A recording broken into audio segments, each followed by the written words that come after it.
I put on about 30 pounds this weekend from my mom's cooking alone. Yeah, so ready to get in there and block. Nick's eyes just blew up. 30 pounds? No, not actually, but you know. Hello and welcome to Monkey Knife Fight Live, folks. I'm Connor Rowntree, and we're joined by Nick Whalen today to talk a little Thursday night football. Rotowire's own Nick Whalen. How you feeling today going into this matchup tonight? I'm feeling good. Finally had a productive week in fantasy in Pick'em last week, so I'm kind of riding high, expecting a major crash as it usually happens in week 6. But we have a good slate ahead of us. Unfortunately, we got teams on bye.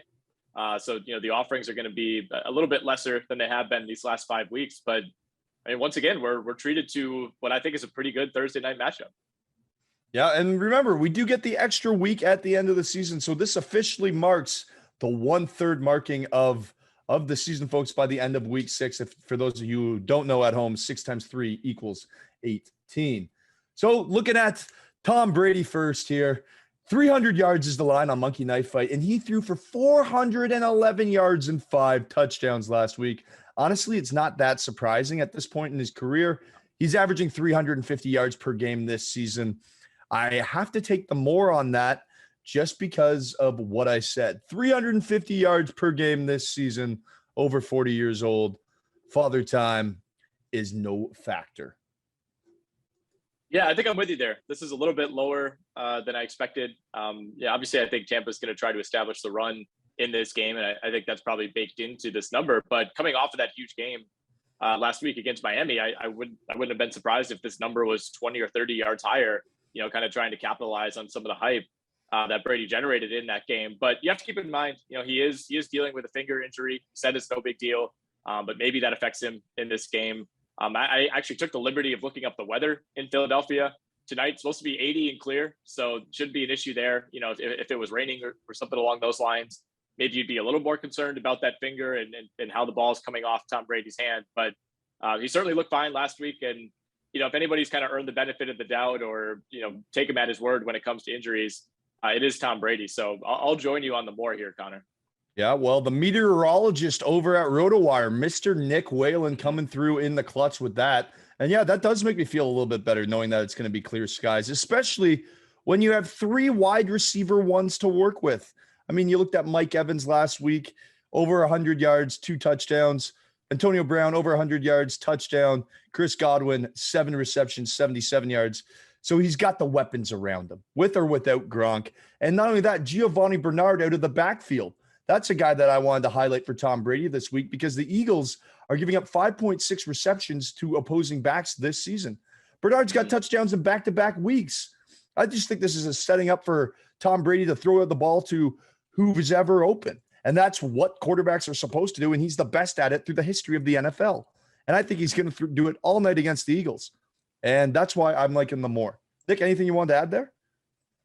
I mean, hand up, I didn't even know Giovanni Bernard was on the roster until a couple of weeks ago. I just always assumed that he's like permanently on the Bengals and he doesn't really have a choice in that matter. But yeah, I mean, it's just another weapon for Tom Brady. I mean, this offense bounced back in a big way. I think we didn't really know what to think about them after that New England game, which was just weird on a number of levels. And the more you think about it, I don't even know if it was like the emotions of Brady returning to New England as much as it was just like horrific weather conditions that probably benefited the team that likes to just run the ball and dink and dunk to tight ends instead of the team like Tampa Bay that prefers to air it out and get big chunk plays like we saw last week. So, I mean, you said it with the weapons. I mean, Antonio Brown looks like 2016 Antonio Brown right now. I mean, if you saw one of those, I think his first touchdown last week, the catch and run where he's just burning past everybody. I mean, that was like Tyreek Hill-esque, the way that looked. And he was kind of Tyreek Hill before Tyreek Hill in some ways. And I think everything that's happened with Antonio Brown over the last couple of years has certainly diminished his reputation as a person. And I think that's kind of leaked into his reputation as a player. But man, I mean, now that he's kind of been back in full for like a full calendar year now, I mean, the fact that he's arguably your number 3 guy on this team. I mean, Mike Evans lit it up last week. We know what Chris Godwin could do. He led the team in targets last week. I mean, having Antonio Brown as this kind of luxury piece in the passing game, it's unbelievable. Yeah, it really and then when you look at the tight end depth too, it's just, you have Gronk, although he's banged up right now, but Cameron Brate, you have OJ Howard in there. Tom Brady just literally went to Tampa Bay, said, "Hey, Bruce, these are the guys I want. These are the guys we can win with. Antonio Brown, if he's with me, I can control him." And look how it's paying out so fruitfully for them. But let's switch gears now. Talk about the Philadelphia Eagles. We haven't, pardon me, coming back. We haven't talked about them a whole lot this season. But one thing that I wanted to note is that Tampa Bay's pass defense allowed Jacoby Brissett for 275 yards last week.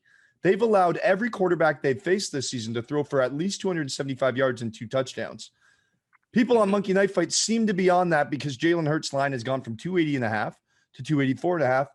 I'm going to have to take the more, especially knowing that the Bucs are allowing less than 50 yards rushing on defense per game. Number 1 rush defense in the NFL. Means something's got to give. Fly, Eagles, fly with the football tonight. Jalen Hurts, give me the more. Yeah, the Brady line seemed a little bit low. This one seemed spot on, maybe even a little bit high. The Tampa Bay defense hasn't been great, certainly against the pass. I mean, they've been so good against the run that I think part of that is teams just don't run on them because they know it's not going to work, and that leads to increased passing attempts. But the other thing is, Tampa Bay is super banged up. If you're just comparing roster to roster in terms of injuries, and Philadelphia has the advantage. I mean, they're without Lane Johnson, who's going to miss this game for personal reasons. It sounds like Dallas Goedert, who's in COVID protocols, probably not going to play in this one. He still has an outside chance. But other than that, I mean, the Eagles are pretty healthy. I mean, we know what's going on with this Tampa Bay secondary. They threw Richard Sherman in off the street, a couple weeks ago. That didn't really turn out all that great. A ton of guys super banged up right now. So that certainly helps Jalen Hurts' case. I do wonder, though, I mean, for as great as this Tampa rush defense has been, they really haven't faced a mobile quarterback yet. You can count Dak Prescott in week 1. That's the closest thing. But obviously Dallas is really careful about using Dak as a runner, and he's so dangerous as a passer.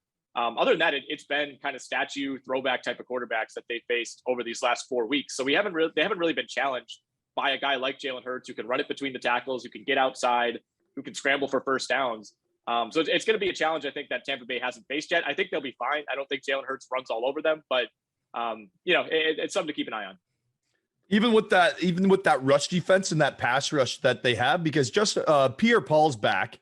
And then another thing is that Hurts has been susceptible to the sack. We've seen that he got sacked twice last week. So does that play into it? Maybe he holds on to it too long and it becomes a disadvantage for Hurts with his legs. It's all about how the Tampa Bay secondary can hold up, right? I mean, you're without Sean Murphy-Bunting. He's on IR. You're without Carlton Davis. You're without Antoine Winfield again. I mean, that's 3 starting caliber defensive backs. And you lose that depth really quickly. And obviously it wasn't a problem against Jacoby Brissett in Miami. It was somewhat of a problem against Mac Jones and New England. But, I think Jalen Hurts, it's not like he's Aaron Rodgers coming in here, but the Eagles have some weapons. I think he'll be able to maybe pick this secondary apart a little bit better than the quarterbacks the last 2 weeks.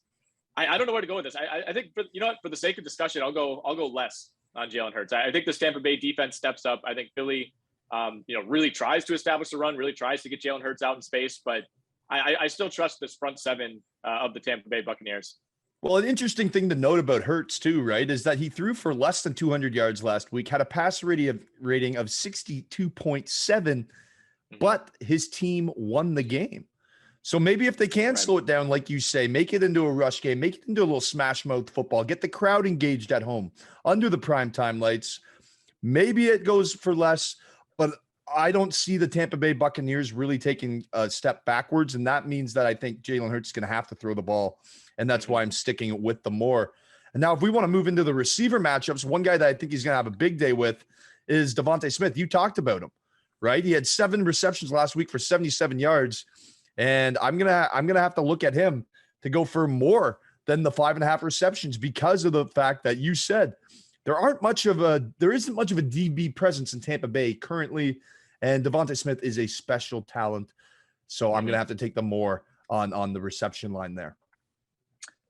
Yeah, I think 5.5 is a fair number. He's got 7 receptions in each of the last 2 games. He's got 19 targets over that span. I think given the attrition in the secondary for Tampa Bay, I think that's a very fair number. And given that, I think we expect Philly to probably have to resort to throwing the ball quite a bit in this game if they get stonewalled in the rushing game early on. I think that makes a lot of sense. We should mention too, Levante David's out of this game for Tampa. He picked up an ankle injury this past week. So that is, kind of the heart and soul of the middle of that defense. Not necessarily someone who's going to be running with Devontae Smith all night, but another key piece that's missing for Tampa Bay. So I think they'll continue to be vulnerable in the pass game. Well, that could also factor into the run game, as you alluded to, too. It could help Philadelphia out going up the middle there.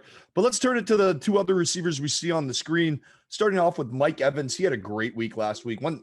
Whenever Brady connects with Mike Evans, it seems like he has a great week. 8 targets for 113 yards and 2 touchdowns. Mm-hmm. I mean, it's just who's going to get the ball? Because you look at Godwin's line at 71.5. You see Evans at 74.5. I don't even see Antonio Brown on the screen, but Godwin had 77 last week and Evans had 113. Yeah. I hate to be the fanboy, but with the way that I see the Bucs offense going right now, I'm going to have to take more on both of them because they're both such valid options to see double-digit targets and to produce 100-yard games on deep shots, on underneath shots. There's just the Buccaneers know how to mix up their offense, and I just have to take them more and more because as I see a passing game. Yeah, I mean, I think of that 3, Evans is probably the most secure week to week. I mean, Godwin maybe in terms of the target share, but Evans in terms of the bigger chunk plays and the touchdowns. Just the size that he has. Not many teams have defensive backs, so you feel good about kind of draped on Mike Evans in a jump ball situation, and we saw him take advantage of that Dolphins secondary a number of times this past week. I mean, he has 8 catches of 20+ yards over the last 4 weeks. He has 3 plus 20-yard or 3 20+ yard catches in 2 of those last 4 games. Like when he's on and him and Brady have a connection, it seems like they can just, pitch and catch. Doesn't really matter if he's double covered or not. Obviously if you're Philadelphia, you want to stop Mike Evans, but we keep discussing how many weapons Tampa Bay has. Like you can't really afford to shade toward one of these guys because if you put all your attention on Mike Evans, then, maybe you're leaving Antonio Brown in one-on-one or you're leaving Chris Godwin in one-on-one. And now, you have to worry about Gio Bernard and Fournette out of the backfield. Like it just comes down to Tampa Bay having so many weapons. And even though they're banged up on defense, maybe that portends well for the offense. If the defense is struggling and this turns into more of a shootout than it looks like it might be on paper, maybe we see a game where Tom Brady has to put it in the air, 40+ times. I don't know that that's necessarily how Tampa Bay wants to live week to week, but I mean, maybe other than Dallas, like that's kind of the only other team I feel like that has the kind of weapons to be involved and usually win out in games like that week to week. Yeah, and you said it too, right? Mike Evans is such a good receiver, such great size, and he even made this guy look like a Heisman winner. Yeah, that's right. That's a Johnny football helmet. Johnny Manziel, Mike Evans connection back in the day. Yeah, that's a mini helmet right there. That's an old one, folks. I got that a while ago. So don't blame me for having it in my little studio here. But to Nick's point, Mike Evans makes every quarterback around him so much better. And Tom Brady's already the best in the business. Such a great target. So I think we're both riding with the more for Godwin and Evans there. Mm-hmm. Pretty appropriate timing on a Texas A&M helmet after upsetting Alabama, Yeah, no. I had that all kind of figured into today's show. I had a good Thanksgiving weekend, Canadian Thanksgiving. I ate a lot of turkey, watched a lot of football, and had a few little gimmicks ready for you. Actually, I also have a few Jaguar jokes. I have a question about Canadian Thanksgiving because fire away. I am a dumb American, self-owned. It happens. But my question for Canadian Thanksgiving is obviously like there's history behind why we have Thanksgiving in the U.S., but the food that is become, traditional around American Thanksgiving, do you just do what we do for food? Like turkey and stuffing and casserole and mashed potatoes and yams and that's just because you were like, that looks good, we're going to do that too? I think it was, it's all from the food of the land, right? Like it's still, we're thankful to be here, Canada, pretty great spot. And like, there's turkeys and like Americans, you eat off the land, right? It's all like all those foods. So that, and coupled with, who doesn't want to eat 10 pounds of turkey covered in cranberry sauce and gravy and stuffing or dressing, whatever you call it, and a bunch of mashed potatoes and sweet potatoes. Oh, I love them yams. Yeah, thank you. I was always curious. Jason, I put on about 30 pounds this weekend from my mom's cooking alone. Yeah, so ready to get in there and block. Nick's eyes just blew up. 30 pounds? No, not actually, but it was not a pleasant weekend for anyone around me. close quarters, let's say, at the family house up north. So let's leave it there. And Leonard Fournette, wow, what a guy he is. He's really helped my fantasy team this season, but 65.5 yards is a lot. That's a lot of yards to ask for from Fournette. He's a great runner. Obviously, we've seen him eclipse this line this season. I just feel like for the matchup and the way I see it going, I think he's going to be right around 50 yards. So I'm going to have to take the less on that one just because, I mean, Tom Brady can't throw for 400 yards, Fournette run for 100, Rojo run for 100. Like it doesn't happen. So if I'm seeing the pass script, I have to take less on the rushing script. Yeah, I mean, we've seen a lot of teams try to attack Philadelphia on the ground. I mean, they lead the league, I guess, in rushes against.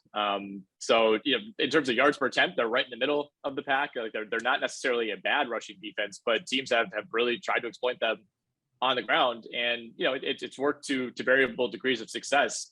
We'll see what Tampa Bay's, Tampa Bay's game plan is. You know, I think the biggest issue is they're not a one-back team. Not many teams are at this point. So it's like, even if you really like their ability to run the ball or you really like Fournette, you know, what's the carry split going to be for him?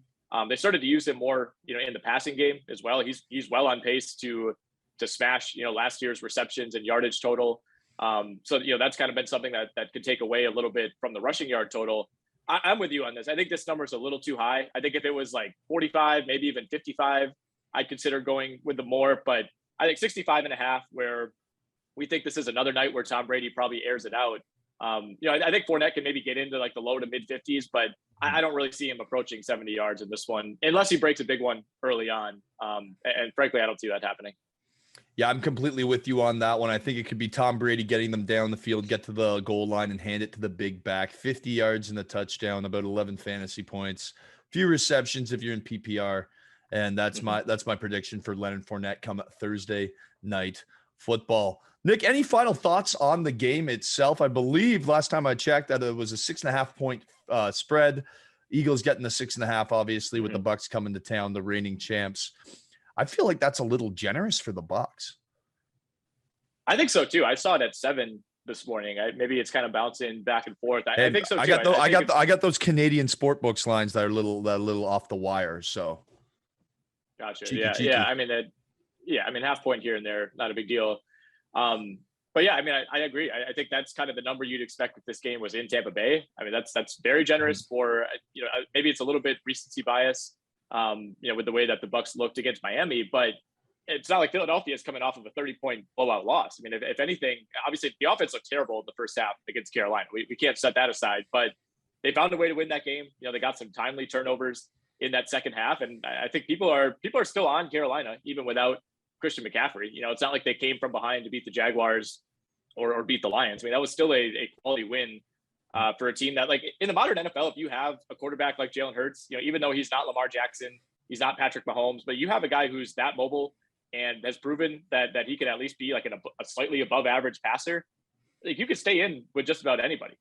So I think Jalen Hurts makes me worried. You know, if you're playing against Jalen Hurts in fantasy, or if you're in a, you know, against the spread type of pick'em game, I think Tampa Bay wins this. I don't see it being a cakewalk like it was last week for Tampa Bay. I don't know that it's going to be quite as much of like an uphill march as a New England game was, but I think this is kind of back and forth. I would take the Eagles to cover. I would take Tampa to win.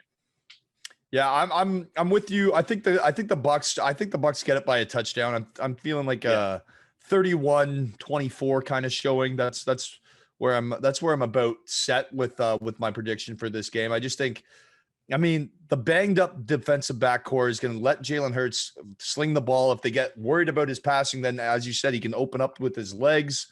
There's just so much that can happen. And actually, one more line that we need to hit before we go, folks, that I just realized that we missed. Jalen Hurts actually has a rushing line on Monkey Knife Fight of 49.5 yards. And Nick, you've been talking about that kind of the whole show. What can he do with his legs? So we'll throw this one to you. 49.5 rushing yards on Monkey Knife Fight. Jason, if you can pull that up when you find it, that'd be awesome. What do you think he does there, Nick? I think he can get loose a little bit, but 49 is too high against this defense. Like I said, you know, Dak Prescott's really the closest thing to Jalen Hurts that they faced this year. And obviously you have to respect Dak as a passer a lot more than you do Hurts. And they were able to hold Dak to 14 yards, only 3 attempts. So again, you know, that was his first game back from the ankle. It's not like Dallas was trying to run him 15 times in that game. Philadelphia, a little bit more aggressive, getting Hurts in those situations. I think he could. I think he's definitely going to rush for more yards than any quarterback has this year against Tampa Bay, but I don't see him getting to 50 yards on this defense. I could see him getting to 30, 35, especially if there's like a 10 or 15 yard first down scamper in there. But I don't really see them, trying to run Jalen Hurts on those like Cam Newton QB powers into that Bucs defensive line. Yeah, I'm with you on that one. And another thing to note, right, that I said earlier in the show, the Buccaneers are averaging less than 50 rush yards against per game. Teams aren't even trying them anymore. It's crazy. I don't think Jalen Hurts is going to be that guy to pick up the average against the Buccaneers from the quarterback position. Pardon me. Rotowire's Nick Whalen, everybody. Thank you so much for joining us. He's got the Bucs to roll, and always some great insight for us. Nick, any last thoughts before Thursday Night Football? No, you said it. I like the Bucs to win this game. I don't think it's going to be easy. I think they've kind of gone back and forth between being a team that we seem like we have to worry about and then looking like the best offense in the league.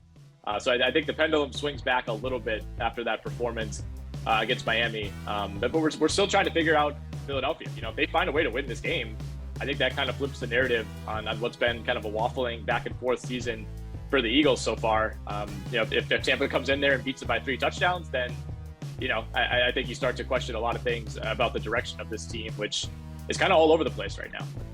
Well, Nick, we will see you tomorrow for a little more NFL action here on Monkey Knife Fight Live. Folks, I'm Connor Rowntree, and that's Nick Whalen, as we said before, from Rotowire. And remember, for everyone at home, to hit it hard.